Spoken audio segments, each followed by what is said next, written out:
تو قربانی چاہے وہ وقت کی ہو، مال کی ہو، جان کی ہو، یہ اللہ کی بارگاہ میں بڑی مقبول ہے۔ اللہ مجھے اور آپ کو اس کے دین کی خاطر قربانیاں دینے والا بنا ہے۔ اب یہ جو بقرہ عید کی قربانی ہے، سبحان اللہ، یہ کتنی بڑی نیکی ہے، یہ کتنے بڑے اجر کا کام ہے۔ اس کو فارمیلٹی سمجھ کے نہ کیا کریں، ارے کیا کریں بھائی، بقرہ عید آ گئی، کرنی پڑے گی قربانی، سال پورا ہو گیا پیسے نکالنے ہی پڑیں گے۔ نہیں، یہ بہت بڑی سعادت ہے، نصیب والوں کو ملتی ہے۔ اور اس کا اجر کیا ہے، میں آپ کو ایک واقعہ سناتا ہوں۔ حضرت سیدنا احمد بن اسحاق علیہ رحمت اللہ الرزاق فرماتے کہ میرا بھائی باوجود غربت کے رضائے الہی کی نیت سے ہر سال بقرہ عید میں قربانی کیا کرتا تھا۔ اس کے انتقال کے بعد میں نے اس خواب میں دیکھا کہ قیامت برپا ہو گئی ہے اور لوگ اپنی اپنی قبروں سے نکل آئے۔ یکایک میرا مرحوم بھائی ایک بڑے خوبصورت چت کبرے گھوڑے پر سوار ہو کر آیا، اور اس کے ساتھ اور بھی بہت سارے گھوڑے تھے۔ میں نے پوچھا یا اخی ما فعل اللہ تعالی بکا، میرے بھائی مرنے کے بعد تمہارے ساتھ اللہ تعالیٰ نے کیا معاملہ فرمایا؟ وہ شخص کیا کہتا ہے؟ اس کا بھائی کہتا ہے اللہ پاک نے مجھے بخش دیا۔ میں نے پوچھا کس عمل سے تیری بخشش ہو گئی؟ تو وہ کہتا ہے کہ ایک دن غریب ایک بڑھیا آئی تھی، میں نے اس کو بنیت ثواب 1 درہم دیا تھا، وہی درہم میرے کام آ گیا، میری بخشش کا ذریعہ بن گیا۔ میں نے پوچھا بھائی یہ گھوڑے اتنے سارے تیرے پاس کیوں ہیں؟ وہ کہتا ہے یہ سب میری بقرہ عید کی قربانیاں ہیں، اور جس گھوڑے پر میں سوار ہوں نا، یہ میری سب سے پہلی بقرہ عید کی قربانی تھی۔ میں نے پوچھا اب عزم کدھر کا ہے، جانا کدھر ہے؟ کہتے جنت میں جا رہا ہوں۔ سبحان اللہ۔ اور اس کے بعد وہ میری نظروں سے اوجھل ہو گیا۔ انشاءاللہ میرے میٹھے اسلامی بھائیوں، جو رقم جو اللہ کی راہ میں خرچ اللہ کی رضا کے لیے کیا ہوگا نا، وہ بڑا کام آئے گا، وہ نامہ اعمال پہ بڑا وزندار ہوگا، مگر شرط یہ ہے کہ وہ عمل اللہ کی رضا کے لیے کیا ہو، لوگوں کو دکھانے کے لیے نہیں، اپنی واہ واہ کے لیے نہیں، اللہ کی رضا کے لیے اگر خرچ کرتا ہے کوئی، یا کوئی بھی نیکی کرتا ہے، وہ بڑی مقبول ہے۔ اور دوسری بات اس واقعے سے سیکھنے کو کیا ملی کہ انشاءاللہ یہ جو قربانیاں ہیں نا، یہ اللہ نے چاہا تو جنت میں جانے کی سواری بن جائے گی۔ اور آئیے میں آپ کو حدیث سناتا ہوں، یہ جو قربانی کرنے والے ہیں، سنو کتنا مبارک کام ہے۔ اللہ کے حبیب علیہ الصلوۃ والسلام فرماتے ہیں قربانی کرنے والے کو قربانی کے جانور کے ہر بال کے بدلے میں 1 نیکی ملتی ہے۔ کبھی سوچا کتنے بال ہوتے ہیں بکرے پر، گائے پر؟ ہر بال کے بدلے 1 نیکی ملتی ہے۔ نبی پاک علیہ الصلوۃ والسلام نے فرمایا جس نے خوش دلی سے طلب ثواب کے لیے طالب ثواب ہو کر قربانی کی تو وہ آتش جہنم سے حجاب یعنی روک ہو جائے گی۔ یعنی اللہ کی رضا کے لیے ہو، 2 شرطیں اس حدیث میں، ایک تو خوش دلی، انجوائے کے ساتھ، اللہ تیری مہربانی تو نے پھر موقع دیا، تیری راہ میں خرچ کرنے کا پھر موقع دیا، برڈن فیل نہ کیا کرو۔ کچھ لوگوں کی بڑی عجیب عادت ہوتی ہے، عبادت بھی کرتے ہیں اور بوجھ کے ساتھ کرتے ہیں۔ کیا کریں یار، اب رمضان آ گئی، تراویح پڑھنی پڑے گی۔ ارے اس کو تم بوجھ سمجھ رہے ہو؟ یار سال گزر گیا، اب زکوٰۃ دینی پڑے گی۔ ایک جگہ میں بیٹھا تھا، پتہ ہے عجیب سی بات کی، کہتے ابھی بھائی کاروباری لوگوں کا سب سے بڑا خرچہ، جن کے پاس پیسہ زیادہ ہے نا، ان کا سب سے بڑا خرچہ ہی زکوٰۃ ہے۔ میں نے کہا یار اللہ کے بندو، زکوٰۃ تو خوش دلی سے دو، اس کو برڈن کیوں سمجھ رہے ہیں؟ اللہ کی رحمت ہے کہ اللہ نے تمہیں دینے والا بنایا، مانگنے والا نہیں بنایا۔ تو کبھی بھی کسی عبادت میں بوجھ فیل نہ کریں، انجوائے کریں، خوش دلی کے ساتھ کریں۔ اگر اللہ نے اس قابل کیا ہے کہ آپ قربانی کر رہے ہیں تو سبحان اللہ قربانی بھی کریں اور ساتھ سجدہ شکر بھی ادا کریں کہ اللہ تو نے مجھے اور میرے گھر والوں کو اس قابل کیا۔ ارے حضرت ابراہیم کو تو حضرت اسماعیل کے ذبح کرنے کا حکم ہوا تھا، اگر یہی حکم ہمیں دے دیا جاتا کہ سب اپنے بچے ذبح کرو، کیا حال ہوتا؟ ادھر قربانی دینے کی نیت نہیں ہوتی، یہ والی قربانی کون دیتا؟ ہم پر تو آسانی کر دی گئی نا کہ جانور قربان کروایا جا رہا ہے۔ اچھا جانور بھی قربان کرو، گوشت بھی خود ہی کھا جاؤ، یہ بھی نہیں کہ سارا بانٹ دو۔ سوچو، رحمت دیکھو اللہ کی، آسانیاں ہیں ہمارے لیے، مگر اس کو بھی لوگ بوجھ سمجھ رہے ہوتے ہیں۔ ٹھیک ہے، گوشت میں تقسیم کاری ہونی چاہیے، رشتہ داروں کو بھی دیں، غریبوں کو بھی دیں، لیکن ایسا نہیں ہے کہ آپ کچھ بھی نہیں کھا سکتے اس میں سے۔ تو بہرحال میرے میٹھے اسلامی بھائیوں، یہ حدیث یاد رکھنی ہے۔ اور قربانی کرے گی کیا؟ آتش جہنم کے سامنے روک بن جائے گی، حجاب بن جائے گی۔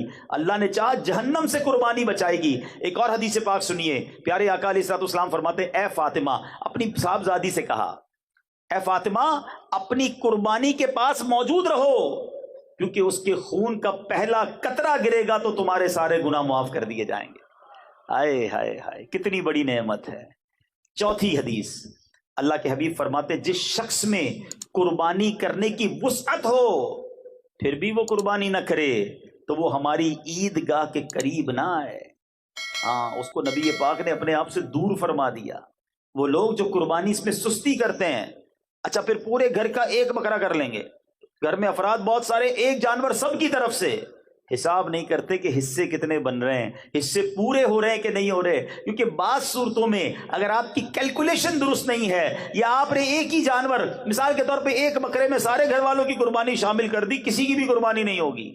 آپ کو یہ باقاعدہ سیکھنا ہوگا کہ کس طرح حصوں کی تقسیم ہوگی، یہ ایک واجب کام ہے۔ اس کے احکام بھی تو جانیے نا، یہ تو کسی ایکسپرٹ سے پوچھتے ذرا بتاؤ بھائی دانت کیسے دیکھنے ہیں، جانور کون سا لینا چاہیے، مگر اس کی قربانی کرتے وقت نیت کیسے ہوگی، اس کی اجازت کیسے ہوگی، جانور کی عمر کتنی ہونی چاہیے، یہ کون معلوم کرتا ہے؟ تو خدا را یہ واجب کام پراپر طریقے سے شریعت کے تقاضوں کے مطابق کریں، خوش دلی کے ساتھ کریں، سعادت سمجھ کر کریں، اللہ نے چاہا یہ آپ کے لیے بہت زبردست نیکی ہو جائے گی۔ سنو میرے آقا علیہ الصلوۃ والسلام کیا فرماتے ہیں۔ آقا فرماتے ہیں انسان بقرعید کے دن کوئی ایسی نیکی نہیں کرتا جو اللہ عز و جل کو خون بہانے سے زیادہ پیاری ہو۔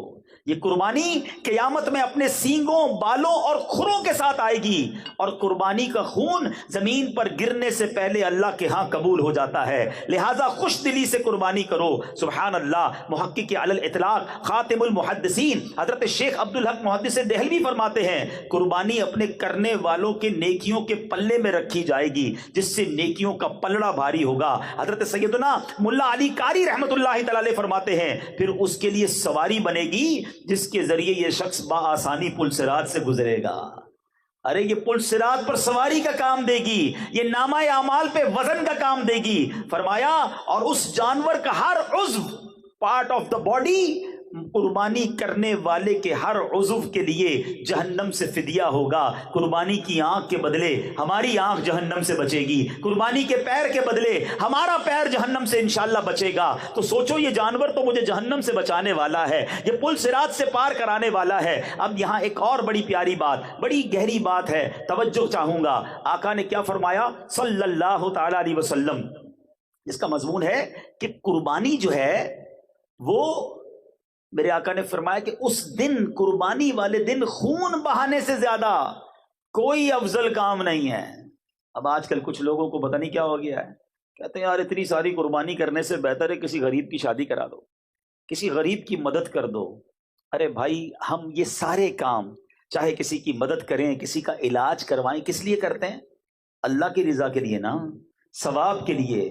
ثواب کے بارے میں زیادہ جانتا ہوں، آپ زیادہ جانتے ہیں کہ نبی پاک علیہ الصلوۃ والسلام جانتے ہیں۔ آقا فرما رہے ہیں اس دن، قربانی کے دن، اس سے زیادہ کوئی اچھا کام نہیں ہے اللہ کے نزدیک کہ اس کی راہ میں خون بہایا جائے، قربانی کی جائے۔ تو جب نبی پاک فرما رہے کہ قربانی کرنا اس دن سب سے افضل ہے تو ہم نے قربانی ہی کرنی ہے، وہ سب سے افضل ہے۔ ٹھیک ہے قربانی کا جانور قربان کریں، غریبوں کا علاج بھی کرائیں، کس نے منع کیا ہے؟ مگر ایک نیکی کے کام کو، ایک واجب کام کو بند کر کے یہ نہ جانے کیوں یہ چیزیں یاد آتی ہیں۔ ایسے کچھ لوگ ہیں جن کو ایسے موقعوں پر ہی چیزیں یاد آتی ہیں۔ ارے یار حج پر بہت سارے لوگ جاتے ہیں، بڑا خرچہ ہو جاتا ہے، یہ خرچہ بچا کر دوسرا کام کرنا چاہیے، ربیع الاول کی لائٹنگ نہیں کرنی چاہیے، یہ والا کام کرنا چاہیے۔ اپنی بچی کی شادی پر کروڑوں روپے کا فنکشن کرتے ہوئے یاد نہیں آتا کہ غریب کی شادی کرا دینی چاہیے۔ تو بہرحال جو نیکی کا کام ہے وہ ضرور کرنا چاہیے، اور ساتھ ساتھ غریبوں کی مدد بھی دل جان سے کرنی چاہیے۔ تو بہرحال میرے بیچ اسلامی بھائیوں، یہاں یہ بات کلیریفائی ہو گئی کہ یہ پل صراط کے لیے سواری بنے گی۔ اچھا اس میں بھی ایک بات سمجھ لو، اب جانور تگڑا ہوگا، جاندار ہوگا تو سواری بھی اچھی ملے گی نا۔ تو اچھا جانور خرچ کیا کرو، اللہ نے دیا ہے تو بہترین جانور لینا چاہیے۔ اللہ کی بارگاہ میں دل دیکھا جاتا ہے۔ ہاں نیت یہ ہو کہ ذرا پتہ چلے میمن سوسائٹی میں ہمارا جانور کتنا بڑا آیا ہے، صاحب جی کتنے پیسے والے ہیں، اگر یہ نیت ہے تو پھر تو ثواب بھی نہیں ملے گا۔ اللہ کی رضا کے لیے بہترین منڈی کا جانور لیں۔ بلکہ میں تو ایک اور مشورہ دیتا ہوں، اپنے گھر میں جو بھی بہترین جانور لو نا، اگر 2-3 لیتے ہیں تو سب سے بہترین جانور نبی پاک کے نام پر قربان کر دیں۔ کیا پیش کریں جانا، کیا چیز ہماری ہے، آقا یہ دل بھی تمہارا ہے، یہ جاں بھی تمہاری ہے۔ دیکھو ہمارے آقا نے ہمارے نام پر جانور قربان کیا تھا، یاد ہے؟ ہاں حجۃ الوداع کے موقع پر نبی پاک نے امت کے نام پر قربانی کی. تو اے امتیوں تمہیں بھی نبی پاک کو یاد رکھنا ہے. جو نہ بھولا ہم غریبوں کو رضا، یاد اس کی اپنی عادت کیجئے. نبی پاک کو ہماری قربانی کی حاجت نہیں، ان کو گوشت تھوڑی پہنچے گا. یہ محبت کا اظہار ہے، گوشت تو پھر بھی ہمارے پاس ہی رہ جانا ہے. تو بہرحال قربانی کریں، خوش دلی کے ساتھ کریں، اچھی نیتوں کے ساتھ کریں. قربانی کا جانور بہترین لیں، اس لیے کہ یہاں اللہ کی بارگاہ میں دل دیکھا جاتا ہے کہ بندے کو مال سے محبت ہے یا اللہ کی رضا سے محبت ہے. جتنا قیمتی جانور ہوگا نا اتنا مشکل سے دل سے نکلے گا، اور جب آپ کے دل سے کوئی کام مشکل ہوتا ہے اس کا اجر بھی زیادہ ہوتا ہے. اور پھر اس کو بانٹیں غریبوں میں، تقسیم کریں رشتہ داروں میں، انشاءاللہ اس کا خوب ثواب کمائیں. تو قربانی جس کو اللہ نے نوازا ہے بہترین جانور کریں، اور پھر سبحان اللہ نبی پاک علیہ الصلوۃ والسلام کے نام کریں تو کیا بات ہے. اچھا، قربانی کے دنوں میں جو قربانی کرنے کا ارادہ رکھتا ہے اس کے بارے میں یہ ہے کہ ناخن، بال اور بردال، خال وغیرہ نہ کٹوائے، کیونکہ یہ حاجیوں سے مشابہت ہو جاتی ہے. حاجی بھی احرام پہن کے یہ سب چیزیں نہیں کرتے، تو حجامت وغیرہ نہ کروائے تو انشاءاللہ اس کی برکتیں ملیں گی. اور جو قربانی نہیں کرتا وہ بھی غریب ہے بیچارہ، نہیں کر پاتا، تو علماء کہتے ہیں اگر وہ بھی یہ اعمال ان دنوں میں کر لے، ذوالحجہ کے 10 دنوں میں، تو انشاءاللہ اس کو قربانی کا ثواب بھی مل جائے گا. تو یہ کام کرنا چاہیے. اور سبحان اللہ، بلکہ مفتی صاحب فرماتے ہیں کہ جو قربانی نہ کر سکے عشرے میں، یعنی ذوالحجہ کے ابتدائی 10 ایام میں حجامت نہ کرائے، بقرعید کے دن یا بعد نماز عید حجامت کرائے تو انشاءاللہ قربانی کا ثواب کمائے گا. اچھا، اب یہاں پر ایک دو باتیں مزید قربانی کے لیے عرض کر دوں، پھر انشاءاللہ اس کے بعد میں حضرت اسماعیل علیہ السلام اور حضرت ابراہیم کا وہ واقعہ سنانا چاہتا ہوں، تاکہ ہمارے بچوں کو یہ پتہ تو چلے کہ قربانی واجب کیوں ہوئی تھی، یہ یاد کس کی ہے، یہ واقعہ کیا تھا. اللہ اکبر! جتنی بار اس واقعے کو پڑھیں آنکھوں میں آنسو آ جاتے ہیں، دل بے قرار ہو جاتا ہے کہ یہ کیسے لوگ تھے، اللہ کی رضا پر کیسے راضی تھے، کتنی بڑی قربانی کے لیے وہ تیار ہو گئے، اور آج ہمیں چھوٹی سی قربانی دینے میں لوگوں کے دلوں پر بوجھ آ جاتا ہے. تو بہرحال میرے پیچھے اسلامی بھائیوں، قربانی کی جو دعا ہے نا، یہ انشاءاللہ آپ کو دعوت اسلامی کے جو رسالے ہیں مکتبۃ المدینہ کے، اس میں مل جائے گی، مگر مجھے بہت پسند ہے. عربی دعائیں یاد کر لو اور اس کو ترجمے کے ساتھ یاد کرو. آئے ہائے، اس دعا کے ذرا معنی سنو.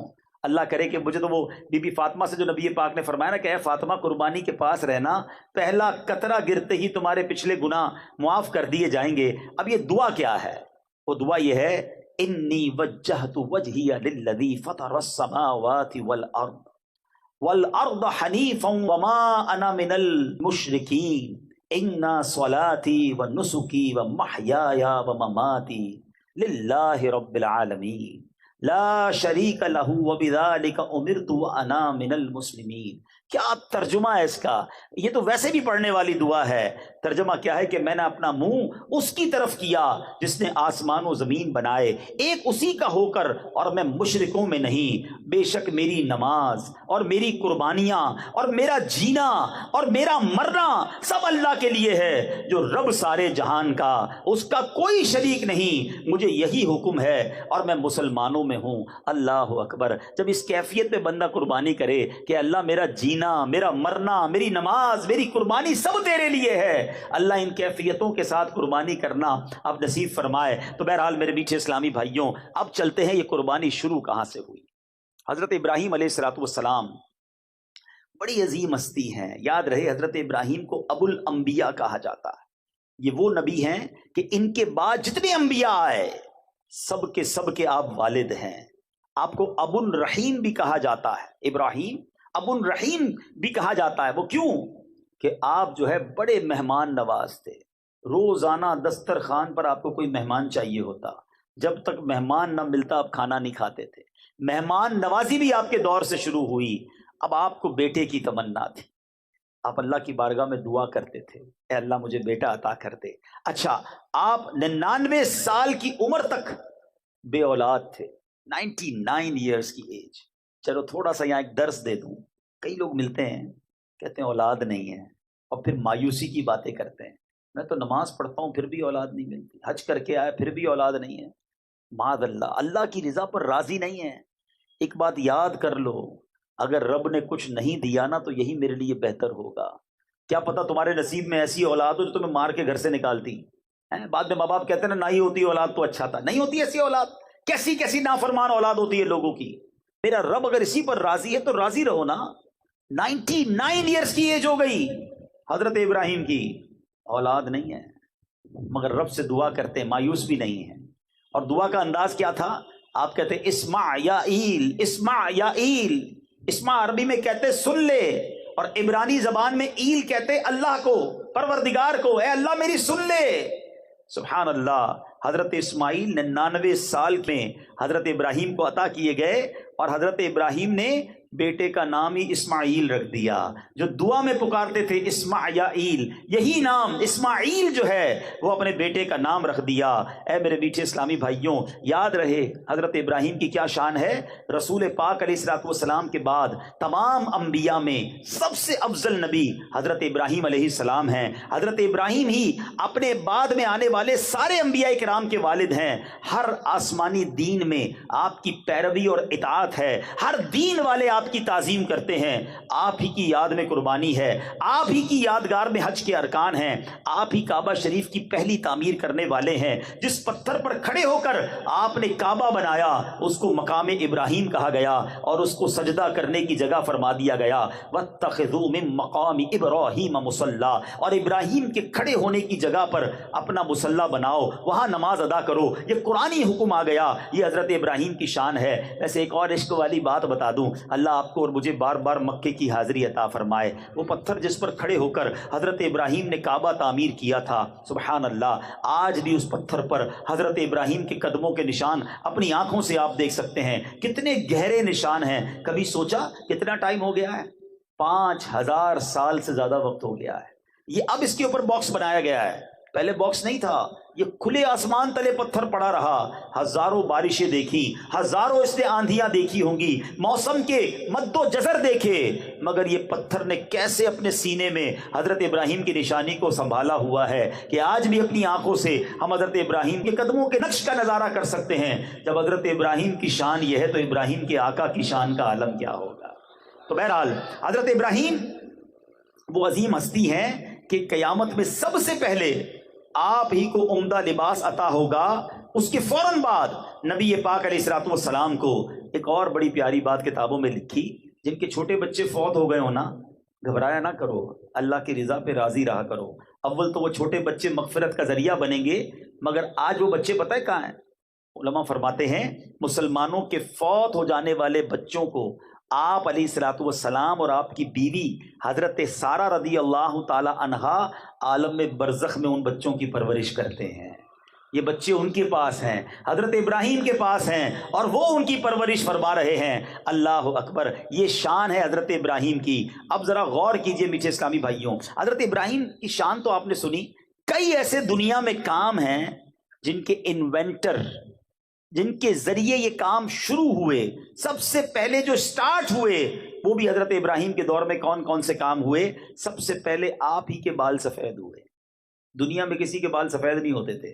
حضرت ابراہیم پہلی ہستی ہیں جن کے بال سفید ہوئے. سب سے پہلے آپ ہی نے سفید بالوں پر مہندی لگائی اور قطم یعنی نیل کے پتوں کا خضاب لگایا. سب سے پہلے آپ ہی نے سلا ہوا پاجامہ پہنا. سب سے پہلے آپ نے منبر پر خطبہ پڑھا. سب سے پہلے آپ نے علیہ السلام نے راہ خدا میں جہاد کیا. سب سے پہلے آپ علیہ الصلوۃ والسلام نے مہمان نوازی کی رسم شروع کی. سب سے پہلے آپ علیہ الصلوۃ والسلام لوگوں سے گلے ملے. ہم جو معانقہ کرتے ہیں نا, یہ حضرت ابراہیم کے دور سے شروع ہوا. اور سب سے پہلے آپ ہی نے سرید, یہ جو کھانا ہوتا ہے شوربہ اور روٹی ملا کر, یہ آپ نے ہی سب سے پہلے بنائی. بہرحال اتنی عظیم ہستی ہیں, مگر آپ کو ایک خواب دیکھا آپ نے. اچھا, یہ 8ویں رات تھی ذوالحجہ کی, اور کوئی کہنے والا کہہ رہا ہے کہ بے شک اللہ عز و جل تمہیں اپنے بیٹے کو ذبح کرنے کا حکم دے رہا ہے. آپ صبح سے شام تک اس بارے میں غور کرتے رہے کہ یہ خواب اللہ کی طرف سے ہے یا شیطان کی طرف سے ہے. 8 ذوالحجہ کو پتہ کیا کہتے ہیں؟ یوم الترویہ. جو حج پر جاتے ہیں ان کو یاد ہو گیا ہوگا, یوم الترویہ 8 ذوالحجہ کا نام ہے. اس کا مطلب پتہ ہے کیا ہے؟ سوچ بچار کا دن. حضرت ابراہیم نے یہ دن سوچ و بچار میں گزارا تھا, اس لیے اس کا نام ہی یوم الترویہ پڑ گیا. 9ویں رات پھر خواب آیا. صبح یقین کر لیا کہ یہ اللہ کی طرف سے ہے. اب 9 ذوالحجہ کو کیا کہا جاتا ہے؟ یوم عرفہ، یعنی پہچاننے کا دن۔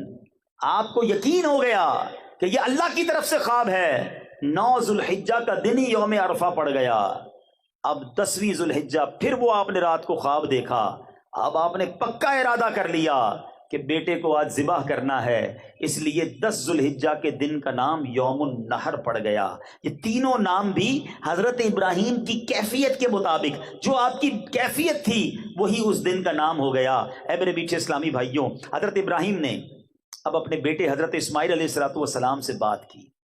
کیا بات ہو رہی ہے؟ بیٹا گھمانے لے جا رہا ہوں یہ نہیں، بیٹا کو چیز دلانے جا رہا ہوں یہ نہیں۔ 7 سال یا 13 سال عمر ہے حضرت اسماعیل کی، 99 سال کی عمر میں یہ بیٹا ملا ہے۔ ٹرائی ٹو انڈرسٹینڈ، بچہ جب 10-15 سال بعد پیدا ہو تو پورا خاندان ہی اس کا دیوانہ ہوتا ہے، اس کے ناز اٹھائے جاتے ہیں، بڑی منتوں سے آیا ہے۔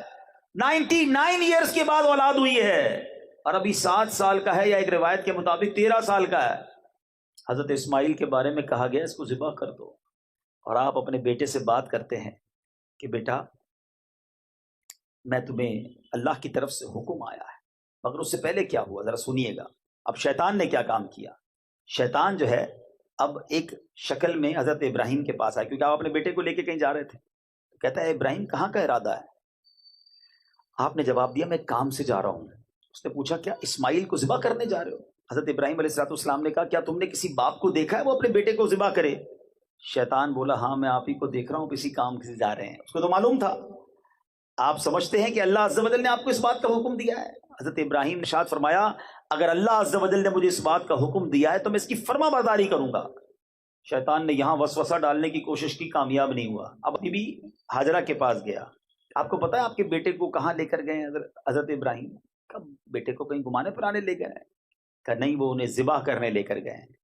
تو حضرت ہاجرہ کہتی کیا تم نے کبھی ایسا دیکھا ہے کوئی باپ بیٹے کو ذبح کرے؟ شیطان کہتا ہے ہاں انہیں اللہ نے اس بات کا حکم دیا ہے۔ ماں دیکھو کیسی تھی، بی بی ہاجرہ کہتی ہیں اگر ایسا ہے تو انہوں نے اللہ کی اطاعت کر کے بہت ہی اچھا کیا ہے، اگر اللہ نہیں فرمایا نا پھر تو یہ فیصلہ ٹھیک کیا انہوں نے۔ شیطان نے دیکھا نہ باپ ہل رہا ہے نہ ماں ہل رہی، چھوٹا بچہ حضرت اسماعیل کے پاس چلا گیا۔ کہتا ہے اسماعیل پتہ ہے تمہارے بابا جان کہاں لے جا رہے ہیں؟ تو کہتے ہیں کہ والد صاحب اپنے ساتھ کہیں لے جا رہے ہیں۔ کہ تمہیں معلوم ہے اللہ نے انہیں حکم دیا ہے تمہیں ذبح کرنے کے لیے۔ ذرا سوچو تربیت کا کیسا شاہکار ہے حضرت اسماعیل۔ فرماتے ہیں اگر رب نے حکم دیا ہے تو بابا جان بالکل ٹھیک کرنے جا رہے ہیں، پھر میں بھی اس کام کے لیے راضی ہوں۔ اللہ اکبر۔ اب شیطان نے دیکھا کوئی نہیں مان رہا، بہکانے کی کوشش میں ناکام ہوا تو ایک مقام پر پہنچا، حضرت ابراہیم نے اسے 7 کنکریاں ماری۔ اگلے مقام پر پہنچا، اب وہاں فرشتوں نے کہا حضور یہاں بھی کنکریاں ماریں۔ حضرت ابراہیم نے پھر کنکریاں ماری۔ آگے جا کر پھر ایک مقام پر اس نے بہکانے کی کوشش کی۔ اللہ اکبر۔ فرشتوں نے حضرت ابراہیم سے کہا کہ یہاں بھی کنکریاں ماریں۔ حضرت ابراہیم نے وہاں بھی اسے 7 کنکریاں ماری۔ شیطان کو 3 مقامات پر جو کنکریاں مارنے کی یادگار ہے وہ باقی رکھی گئی ہے۔ آج بھی حاجی اسی یاد کو کرتے ہوئے جمرے پر رمی کیا کرتے ہیں۔ اے میرے میٹھے اسلامی بھائیوں، یہ کیسے لوگ تھے، کتنا یقین تھا رب کے وعدوں پر، اللہ کی رضا پر کیسے راضی تھے۔ حضرت ابراہیم نے اپنے بیٹے سے جو بات کی، جو کورسپونڈنس کی، وہ قرآن میں موجود ہے۔ کیا الفاظ ہے ذرا سنو۔ حضرت ابراہیم اپنے بیٹے سے کیا کہتے ہیں؟ یا بنی انی ارا فی المنام انی اذبحک فانظر ماذا تری۔ اے میرے بیٹے میں نے خواب دیکھا ہے۔ باپ اپنے بیٹے سے بات کر رہا ہے، میں نے خواب دیکھا تجھے ذبح کرتا ہوں، اب تو دیکھ تیری کیا رائے ہے۔ اللہ اکبر۔ کسی سے یہ کہا جائے کہ تجھے ذبح کرنے کا ارادہ ہے، خواب میں حکم ملا ہے، اپنا بیٹا بھی ہو تو گھر چھوڑ کے بھاگ جائے۔ یہ کیسا بیٹا ہے؟ کیا کہتے ہیں سنو، کہتے ہیں اے میرے باپ کیجئے جس بات کا آپ کو حکم ہوتا ہے، خدا نے چاہا تو قریب ہے کہ آپ مجھے صابر یعنی صبر کرنے والا پائیں گے۔ اللہ اللہ اللہ۔ سوچو تو صحیح ہے کیسے باپ بیٹے ہیں۔ اب حضرت اسماعیل علیہ السلام نے اپنے والد سے بڑی کمال کی عرض کی۔ کہتے ہیں بابا جان ایسا کریں مجھے ذرا رسیوں سے مضبوطی سے باندھ دیجیے گا، ایسا نہ ہو کہ جب آپ مجھے ذبح کرنے لگیں اور میں زیادہ ہلوں تو میرا ثواب کم نہ ہو جائے، ذرا مضبوطی سے باندھیے گا تاکہ میں ہل نہ سکوں، اور میرے خون کے چھینٹوں سے اپنے کپڑوں کو بچائیے گا تاکہ انہیں دیکھ کر میری امی جان غمگین نہ ہوں۔ بابا جان چھری ذرا زیادہ تیز کر لیجیے گا، تاکہ میرے گلے پر اچھی طرح سے چل جائے. موت بڑی سخت ہوتی ہے نا, مجھے تکلیف زیادہ نہ ہو. آپ مجھے ذبح کرتے وقت پیشانی کے بل لٹا دیجیے گا, الٹا لٹا دیجیے گا, کیونکہ جب میرے چہرے پر نظر پڑے گی تو آپ بھی تو میرے والد ہیں, آپ کو بھی تکلیف ہوگی, مجھے الٹا لٹا دیجیے گا. اور بابا جان ایک کام کیجیے گا, جب آپ میری ماں کے پاس جائیں, امی جان کے پاس جائیں, تو میرا سلام پہنچا دیجیے گا, اور اگر مناسب سمجھے تو میری ایک قمیص انہیں دے دیجیے گا, اس سے ان کو تسلی آ جائے گی, صبر بھی آ جائے گا. اللہ اکبر. سوچو تو صحیح, بات کون کر رہا ہے؟ بیٹا باپ سے کہہ رہا ہے. اس باپ کا جگرا کیسا ہوگا, اللہ کی راہ میں قربانی کا جذبہ کیسا ہوگا. اب حضرت ابراہیم کہتے ہیں میرے بیٹے, تم اللہ عز و جل کے حکم پر عمل کرنے میں میرے کیسے عمدہ مددگار ہو. پھر اسی طرح ہوا, حضرت اسماعیل کو آپ نے رسیوں سے باندھا, چھری تیز کی, حضرت اسماعیل کو پیشانی کے بل لٹا دیا, ان کے چہرے سے نظر ہٹا لی اور ان کے گلے پہ چھری چلا دی. انہوں نے اپنا کام کر دیا, ہاں چھری چلا دی گئی, مگر چھری نے اپنا کام نہ کیا. وہ بھی تو رب کے حکم کی باندھی ہوئی ہے نا. رب جو چاہے, ان اللہ علی کل شیء قدیر, رب نے اپنی قدرت کا نظارہ دکھایا. وہ چھری جو تیز تھی باپ نے بیٹے کے گلے پر چلا دی, مگر چھری نے کام نہ کیا. اب کیا ہوا, حضرت ابراہیم علیہ السلام پر وحی نازل ہوئی اور ہم نے اسے ندا فرمائی کہ اے ابراہیم, تو نے خواب سچ کر دکھایا, ہم ایسا ہی صلہ دیتے ہیں نیکوں کو. بے شک یہ روشن جانچ تھی اور ہم نے ایک بڑا ذبیحہ اس کے فدیے میں دے کر اسے بچا لیا. یہ امتحان لیا گیا. اے ابراہیم تم کامیاب ہو گئے, تم نے یہ اپنا وعدہ پورا کر دیا. اللہ اکبر. اب جب زمین پر لٹا دیا گیا تو اللہ نے جبرائیل کو حکم دیا کہ جنت سے ایک دمبا لایا جائے, ایک مینڈا لایا جائے. وہ مینڈا لے کر آئے. ذرا سوچو منظر کیسا ہوگا. حضرت اسماعیل الٹے لیٹے ہوئے ہیں, باپ کے ہاتھ میں چھری ہے اور وہ پھرا چکے ہیں. اب اوپر سے آواز آتی ہے, اللہ اکبر اللہ اکبر. حضرت جبرائیل مینڈا لے کر آ رہے ہیں اور اوپر سے صدا لگا رہے ہیں.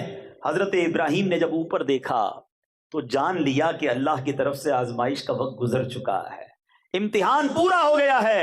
بیٹے کے فدیے کی جگہ مینڈا بھیجا جا رہا ہے. حضرت ابراہیم نے اب خوش ہو کر کیا کہا, لا الہ الا اللہ واللہ اکبر. اب جو بیٹا لیٹا ہوا ہے, حضرت اسماعیل نے جب یہ سنا تو کہتے ہیں اللہ اکبر وللہ الحمد.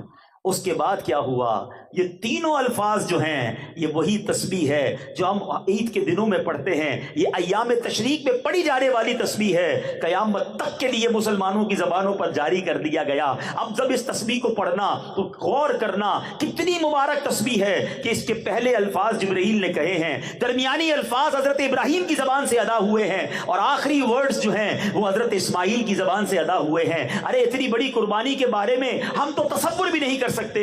آؤ مبارک لوگوں کی زبان سے نکلے ہوئے یہ مبارک الفاظ اسی تصور میں پڑھتے ہیں. اللہ کریم مبارک الفاظ کے صدقے ہماری مغفرت فرمائے. مل کر پڑھیں گے, اللہ اکبر اللہ اکبر, لا الہ الا اللہ واللہ اکبر اللہ اکبر وللہ الحمد. اب عید کے دنوں میں جب یہ تسبیح پڑھنا نا تو یاد رکھنا جبرائیل نے شروع کی تھی, حضرت ابراہیم نے آگے پڑھی تھی, اور آخری الفاظ حضرت اسماعیل نے ادا کیے. اللہ اکبر. یہ کیسا منظر تھا, یہ کیسا امتحان تھا جس میں یہ خاندان کیسا کامیاب ہوا. رہتی دنیا تک تلاوت ہوتی رہے گی, قرآن پڑھا جاتا رہے گا, اور اس قربانی کا اور اس صبر کا ذکر ہوتا رہے گا. اے میرے میٹھے اسلامی بھائیوں, یہ مینڈا کون سا تھا؟ ہائے ہائے, دیکھو اللہ کریم نے جو یہ مینڈا بھیجا حضرت اسماعیل کی جگہ پر فدیے کے طور پر, مفسرین کہتے ہیں کہ یہ مینڈا جنت سے آیا تھا, اور یہ وہی مینڈا تھا جس کو حضرت آدم علیہ السلام کے بیٹے حضرت حابیل نے قربانی میں پیش کیا تھا. اس مینڈے کا گوشت پکایا نہیں گیا بلکہ اسے درندوں اور پرندوں نے کھا لیا. میرے میٹھے اسلامی بھائیوں, یہاں ایک چھوٹا سا مسئلہ بھی سمجھ لیں. عجیب عجیب لوگ ہوتے ہیں نا, اپنے دماغ سے چیزوں کو طے کر رہے ہوتے ہیں. بھائی جب حضرت ابراہیم کو خواب میں آیا بیٹا ذبح کرو, تو آج بھی رات کو کسی کے خواب میں آ جائے بیٹا ذبح کرو, تو کیا کل بیٹا ذبح کرنے نکل پڑیں گے؟ ہاں یہ ذرا سن کے جاؤ بھائی, ٹھیک ہے نا. یاد رہے کوئی شخص خواب یا غیبی آواز کی بنیاد پر اپنے یا کسی دوسرے کے بچے کو ذبح نہیں کر سکتا، کرے گا تو سخت گناہگار اور عذاب جہنم کا حقدار ہوگا۔ حضرت ابراہیم علیہ السلام نے جو خواب کی بنیاد پر اپنے بیٹے کی قربانی کے لیے آپ تیار ہوئے، یہ حق ہے کیونکہ آپ نبی ہیں، اور نبی کا خواب بھی وحی الہی ہوتا ہے۔ یہ ان حضرات کا امتحان تھا۔ حضرت جبرائیل جنتی دمبا لے آئے اور اللہ کے حکم سے حضرت ابراہیم نے اپنے پیارے بیٹے کے بجائے اس جنتی دمبے کو ذبح فرما دیا۔ تو اے میرے میٹھے اسلامی بھائیوں، اللہ نے اب یہ یاد کیسی باقی رکھی کہ اب رہتی دنیا میں قیامت تک جو قربانیاں ہوں گی وہ حضرت ابراہیم علیہ السلام اور حضرت اسماعیل کی یاد میں یہ جو ہم قربانی کرتے ہیں۔ تو بہرحال میرے میٹھے اسلامی بھائیوں، یہ واقعہ جب بھی پڑھیں ایمان تازہ ہو جاتا ہے، عقل بھی حیران ہو جاتی ہے، یہ کیسے لوگ تھے۔ یہی حضرت ابراہیم، یہ تو ابھی 7 یا 13 سال کے ہو گئے نا، جب چھوٹے تھے تو کیا کیا تھا؟ بی بی ہاجرہ اور حضرت اسماعیل کو مکے میں چھوڑ آئے تھے، بالکل لکو تک صحرا تھا، پانی بھی نہیں تھا، تھوڑی سی کھجوریں تھوڑا سا پانی دے کر چھوڑا ہے، کیونکہ اللہ کا حکم تھا۔ بی بی ہاجرہ نے کہا تھا کہ اے ابراہیم ہمیں کہاں چھوڑے جا رہے ہو، کس کے آسرے چھوڑے جا رہے ہو؟ حضرت ابراہیم نے 2 بار 3 بار جواب نہیں دیا۔ تو بی بی ہاجرہ نے کہا کہ کیا آپ کو اللہ نے حکم دیا ہے؟ فرمایا ہاں مجھے رب نے حکم دیا ہے۔ کہا اگر اللہ نے حکم دیا ہے تو بڑا کارساز ہے، وہ ہمیں ضائع نہیں کرے گا۔ یہ کیسی ماں تھی، یہ کیسا خاندان تھا۔ ارے آج اپنے گھر والوں کو چھوڑ کر کوئی تھوڑے دنوں کے لیے دین کے کام کے لیے جائے تو گھر والے نہیں جانے دیتے، پریشان ہو جاتے ہیں۔ یہ کیسے لوگ تھے کہ اپنے بیوی کو، اپنے بچے کو، جس بچے کو بڑی دعاؤں سے مانگا تھا، ایک صحرا میں چھوڑ کر آ گئے، مگر وہی ٹھہرنا مکے کی آباد کاری کی بنیاد بنا۔ وہ حضرت اسماعیل کا رونا، وہ بی بی ہاجرہ کا دوڑنا، وہ زمزم کا جاری ہونا، وہ کنویں کا ابل پڑنا، اور اس کے بعد جناب لوگوں کا مکے میں آ کر آباد ہونا۔ اور اب پھر مکہ جب آباد ہوا تو کعبے کی تعمیر بھی اللہ کریم نے یہ شرف حضرت اسماعیل اور حضرت ابراہیم کو عطا فرمایا۔ یہ جو مقام ابراہیم کی بات ہو رہی تھی، ایک اور معجزہ بتاؤں حضرت ابراہیم کا۔ مقام ابراہیم آپ دیکھیں، کعبہ جب ہم دیکھتے ہیں نا کتنا اونچا ہے، اتنی اونچی تعمیر کیسے کی ہوگی؟ آج کے زمانے میں تو کرین اور بہت ساری چیزیں ہوتی ہیں، بڑے بڑے پتھر اوپر تک پہنچانے ہوتے ہیں، لفٹیں لگتی ہیں۔ کتابوں میں لکھا ہے جو مقام ابراہیم تھا نا، کعبے کی دیوار جتنی اونچی ہوتی جاتی تھی مقام ابراہیم اتنا اوپر ہوتا جاتا تھا۔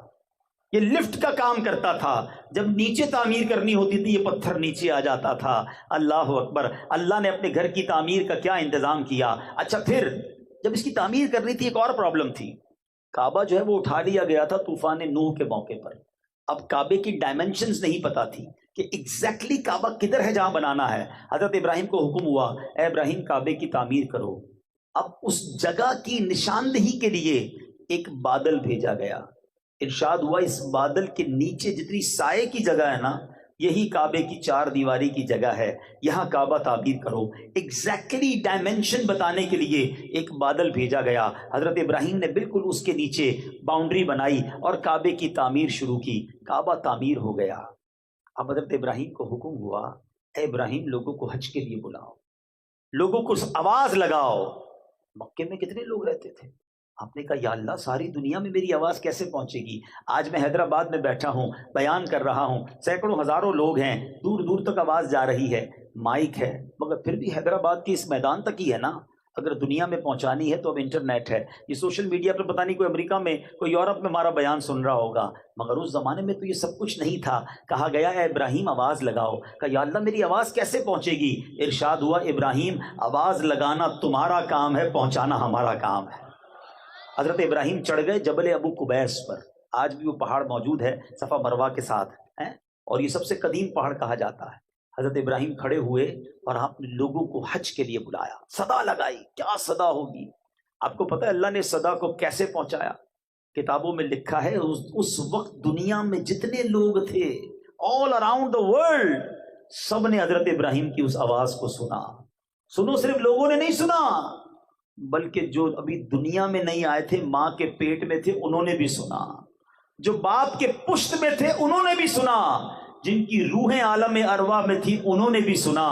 اور جس نے جواب دیا اللہ اکبر اس وقت لبیک پڑھی گئی۔ کتابوں میں لکھا ہے جس نے حضرت ابراہیم کی اس صدا پر ایک بار لبیک کہا وہ زندگی میں ایک بار حج کرے گا، جس نے 2 بار اس وقت لبیک کہا وہ 2 حج کرے گا، جس نے جتنی بار اس وقت لبیک کہا تھا حضرت ابراہیم کی اس ندا پر اللہ کریم اتنی بار اسے حج پر بلائے گا۔ مبارک ہو ان کو جو حج کرائے ہیں، سبحان اللہ۔ اللہ کا جتنا شکر ادا کرے کم ہے کہ اللہ نے ہماری روح کو یہ توفیق بخشی تھی۔ ہم دنیا میں تو نہیں آئے تھے، ہزاروں سال پرانی بات ہے، حضرت ابراہیم کی اس پکار پر ہماری روح نے لبیک کہا، رب نے حج پر بلایا، اور ہم اللہ سے دعا کرتے ہیں مولا پھر حج پہ بلا، جو نہیں گئے انہیں بھی حج پہ بلا اور انہیں بھی وہ مبارک مناظر دیکھنا نصیب فرما۔ تو کمال کی داستان ہے حضرت ابراہیم کی باتیں، ان کی زندگی کے انداز، ایسے ایسے واقعات ہیں۔ نمرود کے سامنے جس طرح وہ 18-20 سال کی عمر میں کھڑے ہو گئے، آگ میں ڈال دیا گیا، مگر وہ اللہ تبارک و تعالیٰ پر توکل کیسا تھا، بھروسہ کیسا تھا، اور اس بھروسے کا کمال کیا ہوا کہ اللہ کریم نے حکم فرمایا اور وہ آگ گلزار بن گئی۔ ایک روایت کے مطابق 40 دن آپ آگ کے اندر رہے، مگر باہر آتے ہیں تو آپ کا بال بھی بیکا نہیں ہوتا ہے، آپ کے جسم پر خراش بھی نہیں ہے، اللہ نے آگ کو گلزار بنا دیا۔ فرق کیا ہے؟ آج ہماری مصیبتیں حل نہیں ہوتی، آج ہم ڈر اور خوف میں مبتلا رہ جاتے ہیں، ان کا توکل ایسا تھا کہ آگ گلزار بن جاتی تھی۔ کمال کی بات شاعر مشرق لکھتے ہیں، کہتے ہیں اگر آج بھی ہو ابراہیم سا ایمان پیدا، ایکچولی the difference is دل میں ایمان ہی وہ نہیں ہے، بھروسہ ہی وہ نہیں ہے، توکل ہی وہ نہیں ہے۔ کیا کہتے ہیں؟ اگر آج بھی ہو ابراہیم سا ایمان پیدا، آگ کر سکتی ہے انداز گلستاں پیدا۔ اگر آج وہ ایمان آ جائے تو آج آپ کی غموں کی آگ گلزار بن جائے گی، آج آپ کی مخالفت کی آگ بھی گلزار بن جائے گی۔ اور سبحان اللہ ایک اور بات سیکھنے کو ملی، عقل تو کہتی تھی اے ابراہیم آگ میں جاؤ گے جل کر راکھ ہو جاؤ گے، اتنی بڑی آگ ہے کہ پرندے نہیں گزر رہے، مگر حضرت ابراہیم کے عشق نے کچھ اور ہی فیصلہ کیا۔ وہ شاعر کہتے ہیں نا، عقل والوں کے نصیبوں میں کہاں ذوق جنوں، ہر بات لاجک سے نہیں تولی جاتی، عقل والوں کے نصیبوں میں کہاں ذوق جنوں، عشق والے ہیں جو ہر چیز لٹا دیتے ہیں، بے خطر کود پڑا آتش نمرود میں عشق، یہ عشق کا فیصلہ تھا نا، عقل کا نہیں تھا، بے خطر کود پڑا آتش نمرود میں عشق، عقل تھی محو تماشائے لبے بام ابھی، ارے عقل تو سوچتی رہ گئی، عشق نے اپنا کام کر دیا۔ تو بہرحال میرے پیچھے اسلامی بھائیوں، ون آف دا بیوٹیفل سیرت کا شاندار ہسٹری ہے حضرت ابراہیم کی، کمال کی شخصیت ہیں، جتنا پڑھیں ایمان تازہ ہوتا ہے۔ ارے اب تو قربانی کریں گے پھر ان کی یاد آئے گی، انشاءاللہ حج پہ جائیں گے پھر ان کی یاد آئے گی۔ اللہ سیدنا ابراہیم علیہ الصلوۃ والسلام کے مزار پر کروڑوں رحمتوں کی بارش نازل فرمائے اور ان کے فیوز و برکات سے ہمیں مالا مال فرمائے، ان کی سیرت سے کچھ سیکھنا نصیب فرمائے، اور اس بار اپنی قربانی کو شاندار انداز میں اخلاص کے ساتھ کرنے کی توفیق عطا فرمائے۔ آخر میں ایک بڑا پیارا خوبصورت مشورہ بھی دینا چاہتا ہوں، اور یہ مشورہ ملا بارگاہ امیر اہل سنت سے۔ کیا ہستی ہے امیر اہل سنت، کیا شاندار آپ کا ذہن ہے۔ سنو، قربانی کرتے ہو نا، ماشاءاللہ ایسے بھی ہوں گے جو نبی پاک کے نام کی بھی کرتے ہوں گے، غوث پاک کے نام بھی کرتے ہوں گے، اپنے مرحوم والدین کے نام بھی کرتے ہیں، بہت اچھی بات کریں، لیکن ایک اور انداز آپ کو بتاتا ہوں، اور یہ جب سے پریکٹس کیا ہے یقین کریں طبیعت بھری بھری بھری ہری ہو گئی ہے۔ وہ کیا ہے سنو، امیر علیہ السلام فرماتے ہیں کہ آپ کے گھر پر قربانی کا جب دن ہوتا ہے تو بہت سارے لوگ گوشت لینے آتے ہیں، ایسا ہی ہے نا، آپ کے ملازم آتے ہوں گے، آپ کے غریب رشتہ دار آتے ہوں گے، پڑوسی آتے ہوں گے، آپ سب کو دیتے ہیں، اچھی بات، لیکن ان کو لینے آنا پڑتا ہے، ان کے گھر قربانی نہیں ہوتی ہے۔ کیا ایسا نہیں ہو سکتا کہ اس بار میری جو نفلی قربانیاں ہیں، ویسے تو یہ واجبی قربانیوں میں بھی ہو سکتا ہے، جو واجب قربانی وہ بھی ہو سکتا ہے، کیا آپ نے سوچا یار میں اس بار 3-4 بکرے کروں گا، 1 گائے کروں گا، کیا ایسا نہیں ہو سکتا کہ 1 یا 2 بکرے آپ اپنے یہاں نہ کریں بلکہ کسی غریب مسلمان کو کہیں کہ یہ بکرا آپ اپنے گھر پہ کر لیں، اور اس کو بتا دیں یہ غوث پاک کے نام کی قربانی اس نام سے کر دینا، اور گوشت وغیرہ آپ تقسیم کر دیں، یا یہ نبی پاک کے نام کی قربانی، یا آپ نے اپنی نام کی کروانی ہے تو یہ میرے نام سے کاٹ دینا، باقی بکرا آپ لے جائیں۔ بلکہ امیر علیہ سنت ایک اسٹیپ اور آگے بڑھ کر فرماتے بکرا نہ دو اس کو بکرے کے پیسے دو اور کو خود جا کے خریدو۔ اب ذرا سوچیں جب وہ اپنے بچوں کے ساتھ منڈی جائے گا کتنی خوشی ہوگی اس کے بچوں کو، 1-2 دن ذرا وہ ڈھونڈیں گے، جانور دیکھیں گے۔ اچھا بکرا کے بھی ایسے بھی دیں، چارے کے بھی دیں اور کسائی کے بھی دیں، وہ بیچارہ غریب کہاں سے کھلائے گا بکرے کو۔ اب جب جا کر وہ خرید کے آئے گا بکرا، 8-10 دن جو اس کے گھر میں رونق لگی رہے گی، وہ بچے جنہوں نے کبھی اپنے گھر میں جانور نہیں دیکھا ہوگا، وہ بچے جن کے گھر میں کبھی قربانی نہیں ہوئی ہوگی، سوچو ان کی خوشی کا لیول کیا ہوگا۔ آپ تو ہر سال کرتے ہیں، ایک آدھا جانور کسی کے گھر چلا گیا، آپ کے گھر میں کوئی کبھی نہیں آئے گی، اللہ اکبر، وہ دعا نہ بھی کرے تو اس کے دل میں جو دعا نکل رہی ہوگی وہ آپ کی عید کو کیا بنا دے گی۔ اچھا آپ ذرا سوچو، جس دن قربانی ہوگی، آج تک وہ صبح تھیلی لے کر آپ کے گھر آتا تھا، آج وہ اپنے گھر میں قربانی کر کر اپنے رشتہ داروں کو بانٹ رہا ہوگا۔ آپ لیول آف خوشی دے سوچئے، اس خاندان میں آپ کتنی خوشی داخل کر سکتے ہیں۔ اور میٹھے اسلامی بھائی ایک فارمولہ یاد کر لو، خوشی کا فارمولہ یہی ہے، تم دوسروں کو خوش کرو، اللہ تمہیں خوش کر دے گا۔ جو خوش ہونا چاہتا ہے، آپ کسی کے چہرے پہ مسکراہٹ لے آئیں، کسی کے دل کا غم دور کر دیں، آپ خوش ہو جائیں گے، آپ کے غم دور ہو جائیں گے۔ اس بار اس قربانی کے دنوں میں یہ سٹائل اپنا کر دیکھو، یہ کام کر کے دیکھنا، پھر دیکھو آپ کو اس کا لطف کیسا آتا ہے۔ اور سبحان اللہ، ایک اور مشورہ دے دیتا ہوں، اگر نبی پاک کے نام کی قربانی کرنی ہے نا تو کسی سید کے گھر میں کروا دو، کسی غریب سید کو تلاش کرو اور بولو یہ لے جاؤ اور اپنے نانا جان کے نام کی قربانی کرنا، حضور آپ ہی کا صدقہ ملتا ہے، آپ کی آل کو پیش کر رہا ہوں، پھر دیکھو پنجتن پاک کا کیسا صدقہ ملتا ہے۔ اللہ نے نوازا ہے نا، تو اس طرح بے شک اپنے گھر میں تھوڑے جانور کم کر دو اور تھوڑے جانور غریبوں کے گھروں میں کٹوا دو، اس کی جو نیکی، اس کی جو برکت، اس کی جو خوشی ملے گی۔ ایک اسلامی بھائی نے مجھے آ کر بتایا، کہا عبدالحبیب بھائی جب سے آپ نے یہ بتایا اور ایک اسلامی بھائی نے مجھے جانور دیا، 10 دن 10 راتیں میرے بچے سوتے نہیں تھے، خوشی کے مارے انہیں نیند نہیں آتی تھی۔ جس دن ہمارے گھر میں قربانی ہوئی، سارا گھر خوشی کے مارے رو رہا تھا، میں بتا نہیں سکتا ہماری خوشی کا عالم کیا تھا۔ میں سوچتا رہا کہ ایک بکرے سے اس پورے خاندان کو جو پورا ہفتہ خوشیاں ملی، اللہ اس بندے کو کتنی خوشیاں عطا فرمائے گا۔ تو یہ مواقع ڈھونڈا کرو، یہ کوشش کیا کرو کہ ہماری وجہ سے کسی کے چہرے پہ مسکراہٹ آ جائے۔ اور اللہ سلامت رکھے میرے پیر و مرشد کو، اللہ سلامت رکھے امیر اہل سنت کو۔ کیا خوبصورت نیکیاں کمانے کے آئیڈیاز دیتے ہیں، بتاؤ اس میں دعوت اسلامی کا کیا فائدہ ہے؟ کوئی دعوت اسلامی کے فائدے کے لیے نہیں، یہ مسلمانوں کے فائدے کے لیے، لوگوں کے دلوں میں خوشی داخل کرنے کے لیے، آپس میں محبتیں بڑھانے کا فارمولہ ہے۔ اس پر اس بار عمل کریں انشاءاللہ، اللہ کریم کیا پتہ اس ایک قربانی کے صدقے ہماری ساری قربانیاں قبول ہو جائیں۔ تو ہمیں اس بار یہ کام کرنا چاہیے، غریبوں کا خیال بھی رکھا کریں۔ اللہ کریم ہمیں اپنے مسلمان بھائی بہنوں کا خیال رکھنے کی توفیق